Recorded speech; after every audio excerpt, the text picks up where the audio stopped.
आजच्या व्हिडिओमध्ये तयार ब्लाऊजवरून ब्लाऊजचे प्रॉपर मेजरमेंट कसे घ्यायचे ते पाहणार आहोत. जेव्हा आपण ब्लाऊजचं ड्राफ्टिंग करत असतो तेव्हा जर आपले ब्लाऊजचे मेजरमेंटच चुकीचे असतील तर ड्राफ्टिंगसुद्धा चुकीचं तयार होतं.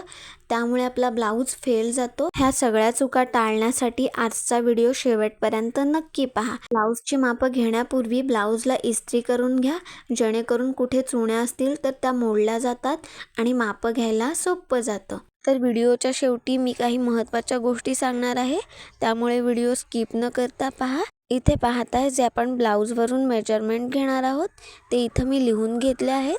ब्लाऊजची पूर्ण उंची, छातीचं माप, कंबर, शोल्डर, गळारुंदी, त्याचसोबत मुंढ्याचं माप, बाहीची लांबी, दंडघेर, पुढील गळा, मागील गळा आणि कटोरीचं माप. ब्लाऊजची ही सगळी मापं प्रॉपर कशी घ्यावी ते पाहूयात. ब्लाऊज घेण्यापूर्वी मी परफेक्ट फिटिंगचं ब्लाऊज घेतलं आहे. पहा, इथं एक महत्त्वाची टीप, ब्लाऊजचं माप घेण्यापूर्वी ब्लाऊजला इस्त्री करून घ्या, जेणेकरून आपलं कोणतंही माप चुकीचं येऊ नये. पहा, आता आपण ब्लाऊजची पूर्ण उंची घेतोय. ब्लाऊजची पूर्ण उंची घेत असताना शोल्डरच्या बाजूने नाही घ्यायची आहे, कारण काही कस्टमरचा शोल्डर उतार दिलेला असतो किंवा गळ्याच्या बाजूने शिलाई केलेली असते. त्यामुळे आपल्या ब्लाऊजची उंची प्रॉपर मिळत नाही.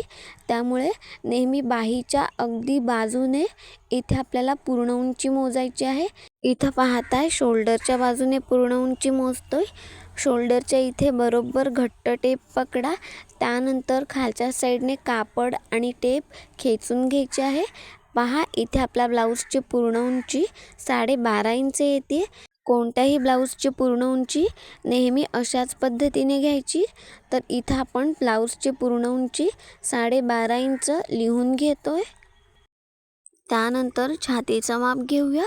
तर कटोरी ब्लाऊजमध्ये छातीचं प्रॉपर मेजरमेंट घेणं फार महत्त्वाचं आहे, कारण छातीच्याच मापावरून मूळ कटोरीचं माप ठरत असतं आणि ती पुढे आपण वाढवत असतो. त्यामुळे कटोरी ब्लाऊजमध्ये कटोरीचा शेप परफेक्ट येण्यासाठी छातीचं माप प्रॉपर घ्या. कटोरी ब्लाऊजमध्ये छातीचं माप 2 पद्धतीने घेऊ शकतो. पहिली पद्धत, ज्या साईडला आपण हुक पट्टी लावत असतो त्या साईडने घेऊ शकतो आणि दुसरी पद्धत पूर्ण अंतर मोजून घेऊ शकतो. तर पहिली पद्धत पाहूया. त्याच्या खालच्या साईडने सरळ टेप ठेवून हुकची पट्टी जिथं संपते तिथंपर्यंत घट्ट खेचून घ्या. पहा, आपलं अंतर 8.5 इंच येतं आहे. अगदी व्यवस्थित खेचून घ्या, म्हणजेच त्याला 4ने भागलं तर आपल्या छातीचं माप 34 इंच येते. त्याचसोबत तुम्ही पूर्ण अंतर घेऊनसुद्धा मोजू शकता.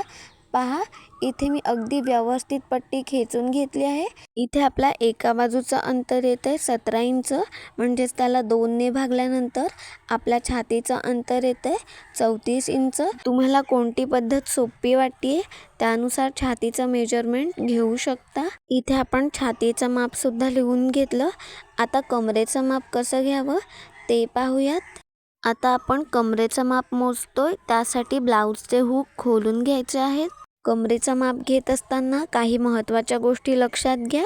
आपल्या कोणत्याही ब्लाऊजला हुक लूप पट्टी असते. मेजरमेंट घेत असताना लूप पट्टीच्या बाजूने घेत असतो, कारण हुक पट्टी ही कापडाच्या आतल्या साईडला पलटवत असतो आणि लूप पट्टी ही कापडाच्या बाहेरच्या साईडला पलटवत असतो. म्हणजेच लूप पट्टीचं मार्जिन आपल्या कापडामध्ये ॲड नाही होत, कारण लूप पट्टी ही बाहेरच्या साईडला येत असते. त्यामुळे कमरेचं माप घेत असताना लूपच्या पुढल्या साईडने घ्यायचं आहे. पहा, इथं आपण ब्लाऊजच्या मागच्या बाजूने जिथं आपला शेवटचा लूप आहे तिथून अशा पद्धतीने पट्टी ठेवून कमरेचं अंतर मोजून घेतोय. माप घेत असताना आपली टेप आणि ब्लाऊजचं कापड दोन्ही अगदी व्यवस्थित खेचून घ्या. व्हिडिओमध्ये पाहताय त्या पद्धतीने कमरेचं माप अगदी प्रॉपर घ्यायचं आहे. याच पद्धतीने कोणत्याही प्रकारच्या ब्लाऊजचं प्रॉपर मेजरमेंट घेऊ शकता. पहा, इथं आपण अगदी व्यवस्थित कापड आणि टेप खेचत इथे कमरेचं अंतर मोजून घेतलं. पहा, 29ला 2 रेषा कमी आहेत, म्हणजेच आपल्या कमरेचं अंतर 28.8 इंच आहे. तर इथे आपण ते लिहून घेतलं. त्यानंतर सगळ्यात महत्त्वाचं, शोल्डरचं माप कसं घ्यावं ते पाहूयात. ब्लाऊजचं पेपर कटिंग करते वेळेस मी नेहमी सांगत असते, शोल्डरचं माप हे पूर्णपणे मागील गळ्यावर डिपेंड असतं. इथे पहा, हा ब्लाऊज आपण स्वतः शिवलेला आहे, तर त्याचं प्रॉपर मेजरमेंट कसं आलं ते सांगणार आहे. पहा, इथे आपला मागील गळा डीप नेक आहे, त्याचसोबत खालच्या साईडने गळ्याची रुंदी थोडी जास्ती घेतली आहे. तब्येत असलेल्या कस्टमरचा ब्लाऊज आहे, म्हणजेच ह्यांची छातीची साईज कमी आहे आणि पाठीचा भाग हा जास्ती आहे. तर ह्यांची तब्येत हेल्दी असल्यामुळे ब्लाऊजला नॉट न लावता, त्याचसोबत शोल्डर उतार न घेता प्रॉपर आपण मेजरमेंटसोबत ह्या ब्लाऊजचं पेपर कटिंग केलं होतं. त्याचसोबत 34 छातीनुसार इथे आपण 1.5 इंचाने ही कटोरी वाढवून घेतली होती. काही स्त्रियांना तयार ब्लाऊजवरून पूर्ण शोल्डरचं माप घ्यायला कठीण जातं, त्यासाठी एक सोपी पद्धत पाहतोय. हा आपला 34 छातीचा डीप नेक ब्लाऊज आहे. तर कस्टमरला नॉट नको होती, त्यामुळे गळा रुंदी आपण 2 इंच घेतली होती आणि शोल्डर उतारसुद्धा न देता हा ब्लाऊज शिलाई केला. पहा, शोल्डरचं माप घेत असताना गळा रुंदीचं अंतर पुढे आपल्याला सोडून घ्यायचं आहे. पहा, त्यानंतर टेप अशा पद्धतीने घट्ट पकडा. इथं आपलं शोल्डरच्या शिलाईपर्यंतचं अंतर 4.5 इंच आहे, म्हणजेच आपली शोल्डर पट्टी 2.5 इंचाची आहे आणि त्याच्या पुढे बाही शिलाईसाठी अर्धा इंच मार्जिन घेतलं, म्हणजेच आपलं एकूण शोल्डरचं अंतर 5 इंच घेतलं आहे. अगदी व्यवस्थित पहा. डीप नेक ब्लाऊजमध्ये या पद्धतीने गळा रुंदी आणि शोल्डरचं माप प्रॉपर घ्या. ते जर मागील गळ्याची खोली आणि रुंदी जास्ती असती आणि ब्लाऊजला नॉट नाही लावायचे आहेत, तर मी शोल्डरला अर्धा इंचाला उतार देऊन घेतला असता आणि या उलट जर कस्टमरला नॉट हवी असती तर शोल्डर उतार न देता नॉट लावली असती. त्याचसोबत जेव्हा तुम्ही ब्लाऊजचा शोल्डर उतार देता आणि नॉट लावता, तेव्हा तुम्ही गळ्याची रुंदी 1/2 इंचाने वाढवू शकता. आता आपण मुंढ्याचं माप घेतोय, त्यासाठी हा ब्लाऊज उलट करून घ्यायचा आहे. ब्लाऊजच्या बाहीची सगळी मापं ही आतल्या साईडनेच घ्यायची, तेव्हाच ती प्रॉपर येतात आणि मुंढ्याचं माप हे नेहमी मागच्या साईडनेच घ्यायचं. इथे आपण ब्लाऊजची मागची साईड घेतली आहे. आता मुंढ्याचं माप मोजून घेऊयात. ब्लाऊजच्या बाहीचं माप घेत असताना व्यवस्थित घ्या.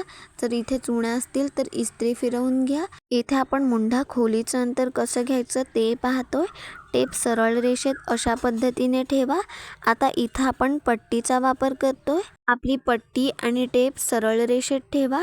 इथे आपल्या मुंढ्याचं अंतर 5 इंच येतंय, तर मुंढा खोली घेते वेळेस 5.5 इंच घेतली होती. त्याचसोबत मागील मुंढ्याचा शेप देत असताना फिटिंग लाईनच्या इथं 1/2 इंच खालच्या साईडला येत दिला. पण जेव्हा आपण ब्लाऊज फिटिंग करत असतो तेव्हा अशा पद्धतीने अंतर न मोजता गोलाकारात मोजायचं. जी आपण बाही जोडण्यासाठी शिलाई केली आहे त्यावर अशा पद्धतीने घट्ट टेप ठेवून मुंढ्याचं अंतर मोजून पहा.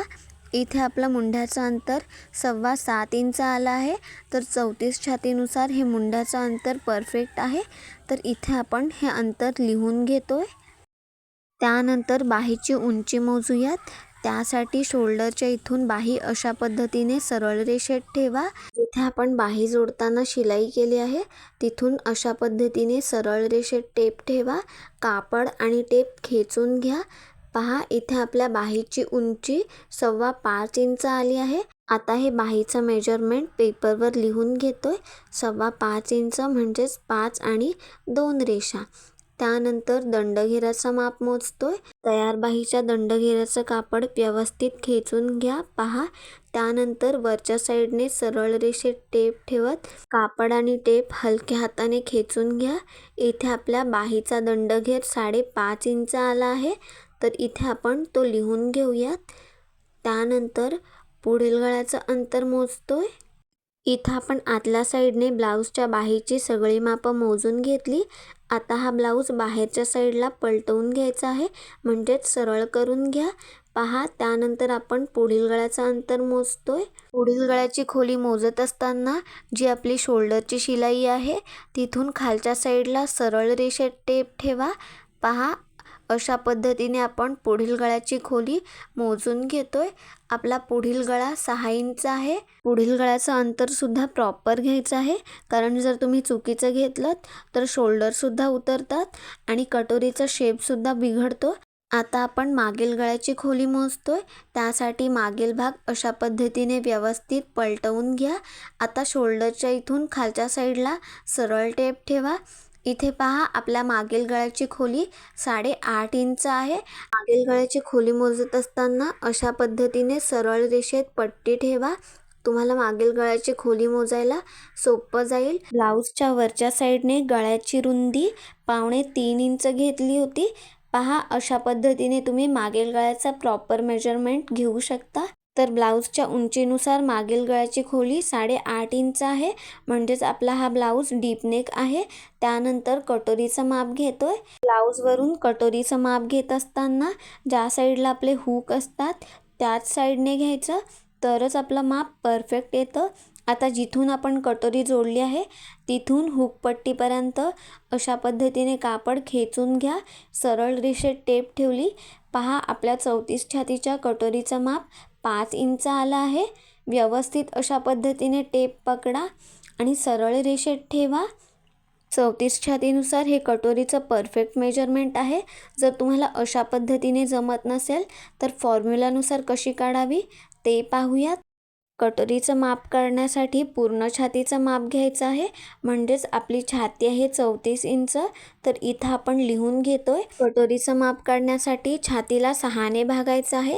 34चा 6वा भाग येतो 5.6 इंच. आता छातीच्या 6व्या भागातून कंपल्सरी अर्धा इंच मायनस करून घ्यायचं आहे. म्हणजेच आपलं अंतर येतं 5.1 रेषा. तर इथे आपण अशा पद्धतीने माप न टाकता जे आपलं मूळ अंतर येतं आहे 5 इंच ते आपण कटोरीचं मेजरमेंट घेणार आहोत. तर अशाच पद्धतीने कटोरीचं प्रॉपर मेजरमेंट घ्यायचं. ब्लाऊजच्या योगपट्टीचं माप हे पूर्णपणे छातीच्या आकारावर डिपेंड असतं. आपल्या छातीनुसार योगपट्टीचं अंतर हे बदलत असतं. योगपट्टीचं माप बस्ट साईजनुसार बदलत असतं. म्हणजे जितकी तुमची छाती जास्ती असते त्यानुसार योगपट्टीचं अंतर कमी घ्या आणि जितकी छाती लहान असते त्यानुसार योगपट्टीचं माप वाढवून घ्या. ब्लाऊज परफेक्ट येण्यासाठी काही महत्त्वाच्या टिप्स पाहतोय. जेव्हा तुम्ही कस्टमरकडून ब्लाऊज घेता तेव्हा त्यांना विचारून घ्या ब्लाऊज परफेक्ट फिटिंगला बसतोय का किंवा शोल्डर उतरतात का, किंवा तुम्ही ब्लाऊज घालून पाहायला सांगा. म्हणजे तुमच्या लक्षात येईल. जरी ब्लाऊजची उंची कमी असेल तरी मागच्या साईडने ब्लाऊज उचलला जातो आणि जेव्हा ड्राफ्टिंग करताना तुम्ही ब्लाऊजची उंची कमी टाकता तेव्हा आपले बाकीचे सगळे माप हे बिघडले जातात. त्यामुळे ब्लाऊज फेल जाऊ शकतो. त्यानंतर ड्राफ्टिंग करत असताना सगळ्या गोष्टी लक्षात घेत ड्राफ्टिंग करा. मागील गळ्याची खोली पहा, त्याचसोबत कटोरीचं माप परफेक्ट आहे का ते पहा. जर नसेल तर फॉर्म्युलानुसार काढा. लक्षात घ्या जरी आपण ब्लाऊजचे मेजरमेंट परफेक्ट घेतले आणि ड्राफ्टिंगसुद्धा परफेक्ट केलं पण जर शिलाई करताना आपण चुकीच्या पद्धतीने केली तरीसुद्धा आपला ब्लाऊज फेल जाऊ शकतो. त्यामुळे ह्या तिन्ही गोष्टी अगदी व्यवस्थित प्रॉपर करा.